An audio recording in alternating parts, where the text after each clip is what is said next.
اللہ تعالیٰ رات کے آخری حصے میں، کب؟ رات کے آخری حصے میں. ابھی ہندوستان میں تقریباً 1 بج رہا ہے، تہجد کا وقت ابھی نہیں ہوا نا. ساؤتھ افریقہ اس وقت 3.5 گھنٹے آگے ہیں، تقریباً 4:15 ساڑھے 4 بج رہے ہیں ساؤتھ افریقہ جاپان میں. جاپان اس وقت 3.5 گھنٹے آگے ہیں، تقریباً صبح کے 4:30 یعنی تہجد کا وقت. اب تمہارے عقیدے کے مطابق اللہ تعالیٰ ہر وقت عرش پہ بیٹھا رہتا ہے، تہجد کے وقت جو ہے زمین آسمان پہ اترتا ہے، یہی ان کا کہ پہلے آسمان پہ اترتا ہے تہجد کے وقت.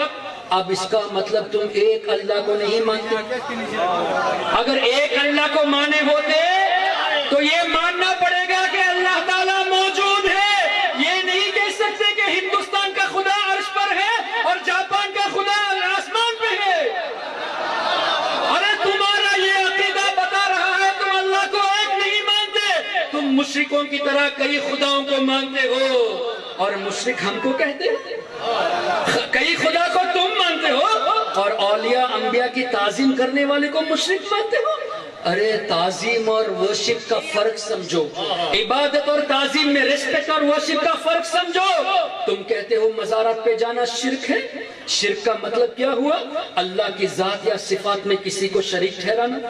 اب مجھے بتائیے، یہاں پہ کسی بزرگ کی مزار کا نام بتائے، کسی صاحب مزار. مولانا ضیاء الدین صاحب رضی اللہ عنہ، اللہ تعالیٰ ان کے مرقد انوار پر خوب رحمتوں کی بارش فرمائے. یہاں آپ مزار پہ حاضری دیتے ہیں تو مجھے بتائیے آپ کے ذہن میں کیا ہوتا ہے کہ یہ اللہ کے نیک بندے تھے اور نیک بندے ہیں، یہ قبر میں آرام فرما رہے ہیں. اور حدیث کی روشنی میں مسلمان کے لیے قبر جنت کے باغوں میں سے ایک باغ ہے. یعنی اس وقت جنت کے باغ میں یہ ہیں، آرام فرما رہے ہیں. اور ان کو قبر شریف میں لیٹنے کے لیے موت کا مزہ چکھنا ضروری ہے. موت کا مزہ چکھنے کے لیے دنیا میں زندہ رہنا ضروری ہے، زندہ رہنے کے لیے پیدا ہونا ضروری ہے. سمجھ گئے بات؟ پیدا ہونا ضروری، زندہ رہنا ضروری، موت کا مزہ چکھنا ضروری اور قبر میں رہنا، تبھی تو مزار شریف بنی. اب تم کہتے ہو یہ شرک ہے، تو شرک کا مطلب تو تعریف تو یہ کسی وہابی سے آپ شرک کی تعریف پوچھیں گے وہ صحیح معنوں میں تعریف نہیں بتائے گا. اور جس دن بتائے گا یا تو توبہ کرنا پڑے گا، یہ کہنا ماننا پڑے گا کہ وہ جھوٹ بولتا ہے. جس دن صحیح تعریف بدعت کی بتا دے اور صحیح تعریف شرک کی بتا دے، اس دن یا تو یہ قبول کرے کہ جھوٹا ہے یا سچے دل سے توبہ کر کے سنی بن جائے. ہم تو سیدھی سے دعوت دے رہے اور ہم تو ڈسکشن کے لیے بلا بھی رہے ہیں. آ جاؤ، ہم بیٹھے ہیں، ہم ڈسکشن کے لیے تیار ہیں. اچھا، یہ اللہ کے ولی حضرت ضیاء الدین رضی اللہ تعالیٰ عنہ پیدا ہوئے. اللہ نے قرآن کریم میں ارشاد فرمایا قل هو اللہ احد اللہ الصمد. آگے کیا ہے؟ اللہ کو کسی نے نہیں جنا، نہ ہی اللہ کی کوئی اولاد ہے. اللہ ازلی اور ابدی ہے، اللہ کو کسی نے پیدا نہیں کیا.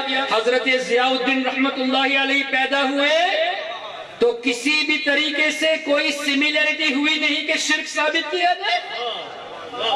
پیدائش میں کوئی وصف ایسا نہیں کہ جس کو برابر کہا جائے، شریک کیا جائے. اللہ پیدا ہونے سے پاک، ازلی اور ابدی. اور یہ پیدا ہوئے. اللہ نے قرآن میں فرمایا هو الذی خلق لکم ما فی الارض جمیعا. اللہ تعالیٰ نے زمین میں جتنی چیزیں ہیں وہ انسان کے لیے پیدا کی. کیا اللہ کو دنیا میں رہنے کی حاجت ہے؟ دنیا تو اللہ نے ہمارے لیے بنائی، جن اور انسان کے لیے. جانور دنیا میں رہتے، اللہ کو حاجت نہیں. ارے اللہ نے تو دنیا کے بارے میں فرمایا قل متاع الدنیا قلیل، کہ دنیا کی تمام چیزیں بہت معمولی ہے اور اللہ کی نظر میں یہ مکھی کے پر کے برابر بھی نہیں ہے. دنیا تو معمولی چیز، اللہ کو دنیا میں رہنے کی کوئی حاجت نہیں. ہم لوگ رہتے ہیں، اللہ کے ولی نے بھی دنیا میں زندگی بسر کی تو کوئی سملیرٹی پائی نہیں گئی.